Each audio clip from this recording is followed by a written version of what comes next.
Sir ನಿಮ್ಮ ವಾಯ್ಸನ್ನೇ ಒಂಥರ ಏನೋ ಮೆಲೋಡಿ ಅನ್ನೋದಕ್ಕಿಂತ ಒಂಥರ ಫ್ರೀ ಆಗಿ ಬರುತ್ತೆ ವಾಯ್ಸ್ ನಿಮ್ದು, ಅದೇ ಖುಷಿ ಆಗುತ್ತೆ. ಕೆಲಸ ಮಾಡ್ಬೇಕಾದ್ರೆ ಇನ್ನೂ ಸಣ್ಣ ಇರುತ್ತೆ ಸರ್. ಎಸ್ಪೆಷಲಿ ನಿಮ್ಮ ಫ್ರೆಂಡ್ ನಿಮ್ಗೆ ರೇಡಿಯೋ ಹಾಕೊಂಡು ಎಲ್ಲ ಕೆಲಸ ಎಫ್ಎಂ ಕೆಟ್ಟೋಗಿತ್ತು ಮೊನ್ನೆ, ಅದಕ್ಕೋಸ್ಕರ ಹೋಗಿ ತಗೊಂಡ್ಬಂದಿದ್ದೀವಿ. ನಾವು ಸಂಜೆ ಕೇಳ್ತಾನೆ ಇರ್ತೀವಿ ಸರ್. ಸೆಗ್ಮೆಂಟ್ ಅದನ್ನೇ sir, happy ending, reverse end, reverse ಅದನ್ನೇ ಜಾಸ್ತಿ. ಹ್ಯಾಪಿ ಎಂಡಿಂಗ್ ತುಂಬಾ ಇಷ್ಟ ಸರ್ ನನಗೆ. ಸ್ಟೋರಿ ಕ್ರಿಯೇಟ್ ಅಂತೂ ಜನ ಒಂದೊಂದ್ ತರ ಕೊಡ್ತಾರೆ. ಹ್ಯಾಪಿ ಎಂಡಿಂಗ್ ಸಕ್ಕತ್ತಾಗಿರುತ್ತೆ. ಮತ್ತೆ ಟಾಪಿಕ್ಸ್ ಚೆನ್ನಾಗಿ ಹುಡುಕ್ತೀರಾ ನೀವು. ನೀವು ಒಂಥರ ಎಂಜಾಯ್ಫುಲ್.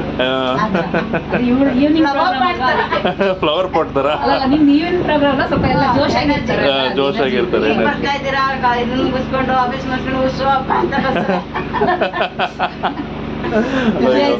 ಖುಷಿ ಆಯ್ತು, ನನಗೂ ಖುಷಿ ಆಯ್ತು ಮ್ಯಾಮ್. ಜಾಯ್ಸಿ ಆರ್ಜೆ ವಿವೇಕ್ ಜೊತೆ ಓನ್ಲಿ ಆನ್ 93.5 ಮಸ್ತ್ ಮಜಾ ಮಾಡಿ.